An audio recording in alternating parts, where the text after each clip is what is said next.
participate in the degradation of a protein. That includes, first we have ubiquitin, we do utilize ATP. Notice here we have PP, pyrophosphate. What's the difference between pyrophosphate? What is pyrophosphate? Two phosphates. It has energy as well. It's not like having ATP to ADP where you lose phosphate. Now pyro, so pyrophosphatase, if it breaks it will give more energy as well. Pyrophosphatase.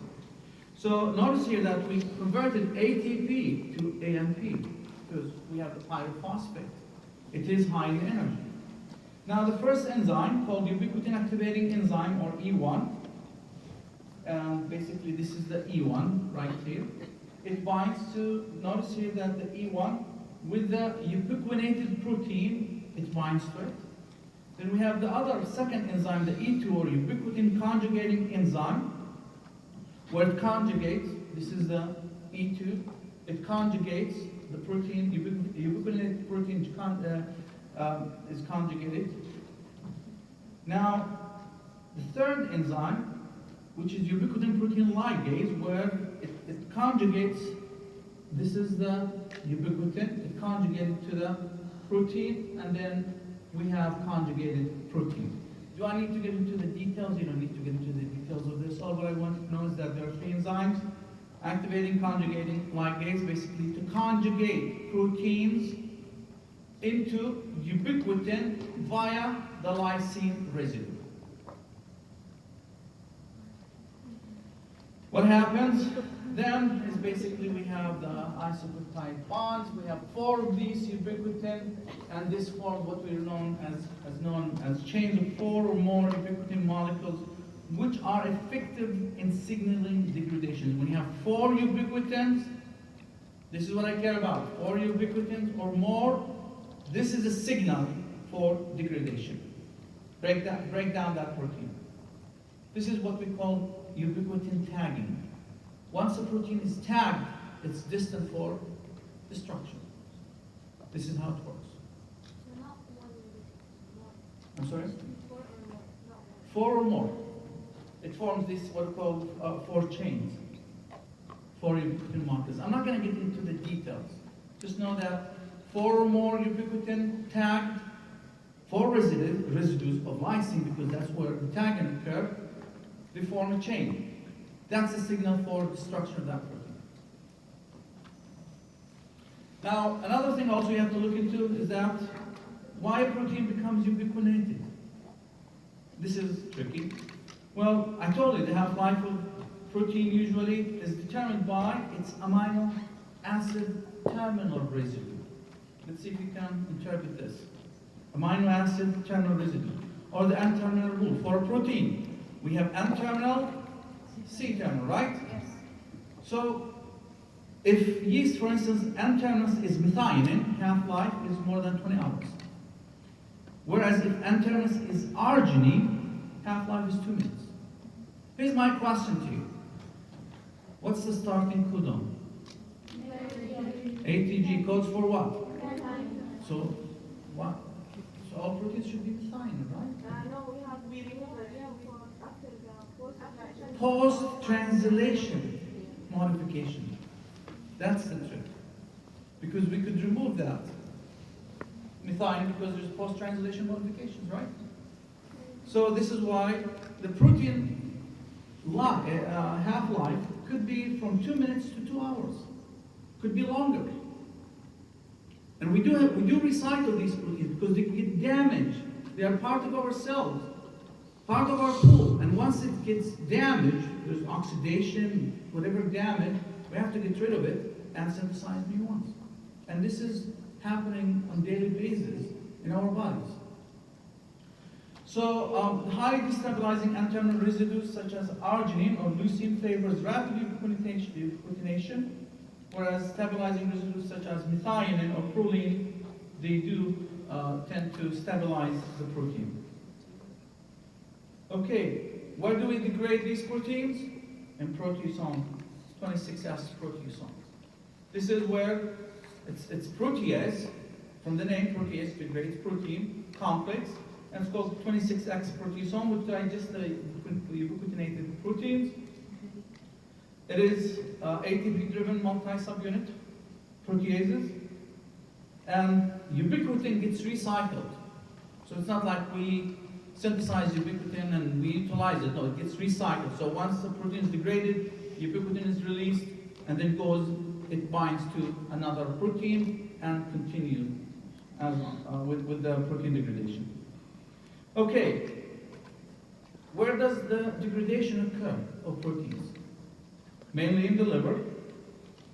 And what happens? I mean, the reason I'm saying mainly because what about the muscles? They have proteins. Can they degrade? Of course they can. I mean, they have to. They usually replenish their proteins. And this results in the amino acid being converted into ammonium or alpha keto acids. So what do we do with the keto acids? Enter the metabolic mainstream as precursors to glucose or citric acid cycle. And we'll discuss this in shortly. So, what happens with the alpha amino group? I'm talking about the alpha amino group. We said we need to break it down. And it's transferred to alpha ketoglutarate to form glutamate. Put a circle here, because I need to know this. Alpha ketoglutarate to glutamate. If you look into the reaction, we have alpha ketoglutarate. This is the alpha ketoglutarate. It basically reacts with the amino acids, and we're talking about the alpha amino acids, to form glutamate. How does it do this? Look into the alpha amino acid, amino group. It gets moved. What happens with the alpha ketoglutarate? It combines to form glutamate. And of course, this would lead, as you will see, into ammonia production. Remember this. Basically alpha amino group reacts with alpha ketoglutarate to form glutamate. This is done by our beloved transaminases. And of course, you know the AST, ALT. But we do have other transaminases, not only these two. And they do catalyze the transfer of the alpha amino group from the alpha amino acid to the alpha keto acid. The same. This is aminotransferase. We do have the aspartate, AST, aminotransferase or aspartate transferase. You can call it both ways. Aspartate transferase or aminotransferase. In the aspartate, I need you to know these two reactions. And we can really play tricks on you in terms of the exam questions. You need to memorize it. So we do have the aspartate plus the alpha ketoglutarate. This would form oxaloacetate and glutamate. We just said the alpha amino acid gets added to the alpha ketoglutarate to form glutamate. The same thing. Alpha ketoglutarate, glutamate. But what's the substrate? When we say aspartate transferase, we have aspartate, and this leads to oxaloacetate. Here, when we say alanine, ALT, aminotransferase or transferase, alanine into pyruvate. Okay, does this ring a bell? Oxaloacetate. TCA cycle, right? And this is part of what? We said, why do we have ketone formation when we're fasting for a long period of time? Because oxaloacetate gets utilized for gluconeogenesis, to produce glucose. So there's depletion of oxaloacetate, so TCA cycle slows down. As a result, acetyl-CoA accumulates. Do you see what I'm saying? Oxaloacetate before the next step, where it forms with acetyl-CoA. Oxaloacetate is being pulled to gluconeogenesis. Why? Because amino acids, we said amino acids are utilized for gluconeogenesis. And this is one main or key process by which oxaloacetate could push towards glucose formation. But this leads to slowing down the TCA cycle, and then we have acetyl-CoA coming from the fat At the same time, cannot undergo oxidative phosphorylation because it cannot continue the TCA cycle. As a result, accumulation of acetyl-CoA. As a result, we have ketone body formation. Always remember this. Then we do have alanine, where we can produce pyruvate, and we know that pyruvate can be reversed into glucose as well, right? Now, it's not, as I said, we do have multiple of these transaminases. It is specific for one of these amino acid group donor. Aminotransferases are named after the specific amino group donor, as we said, the aspartate and alanine. Now, alpha-ketoglutarate accepts amino group forming glutamate that we just mentioned.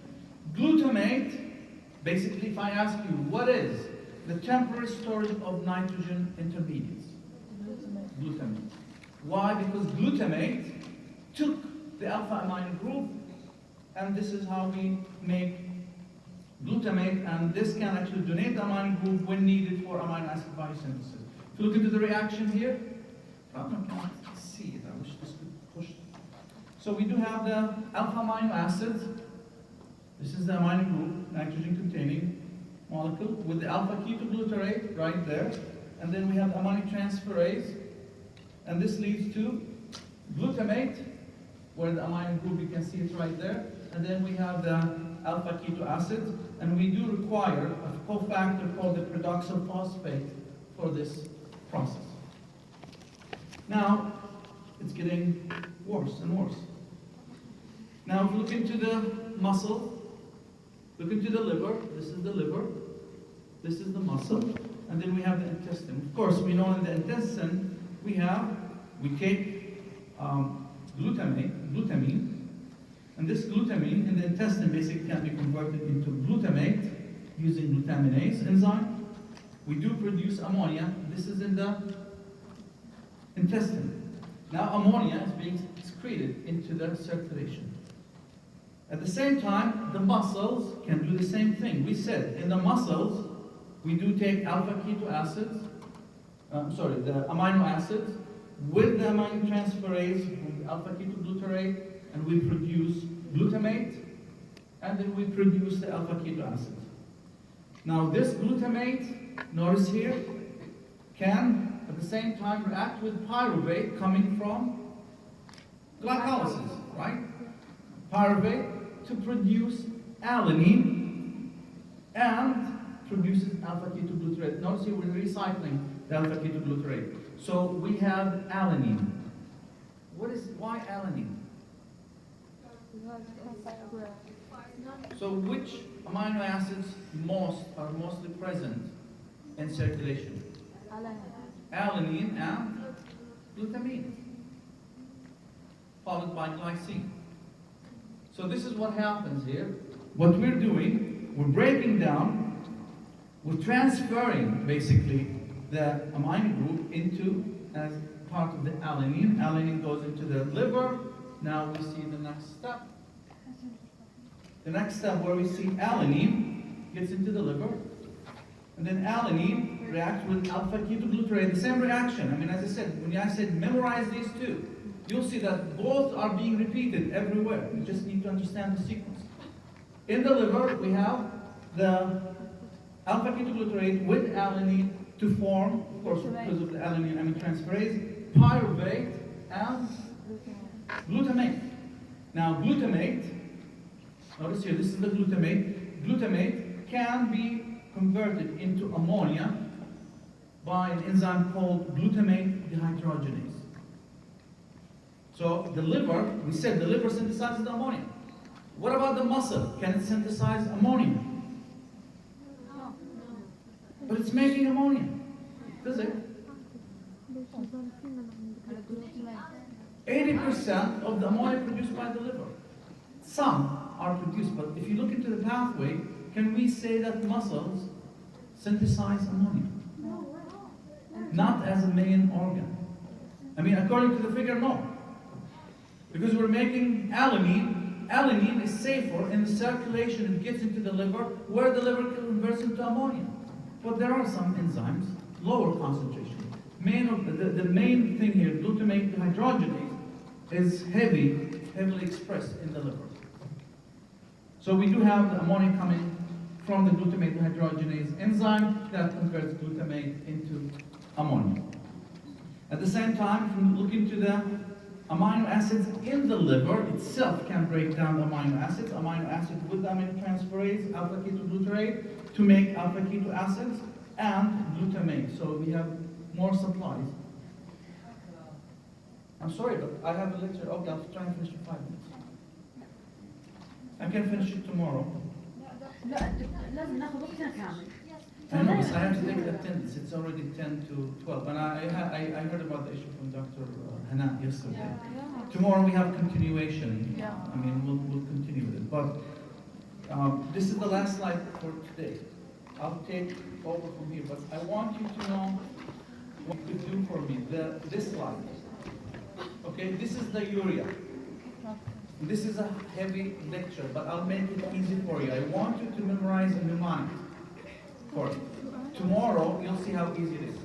I don't want any offense for some people about the mnemonic I'm going to say, but the way it works is this. Starting from ornithine. Okay? I want you to remember orange cola. I think I put it underneath. No, I didn't. Yeah, just memorize this because this is the urea cycle. Orange cola, coffee, alcohol Argentina, okay, 4 aggressive urine.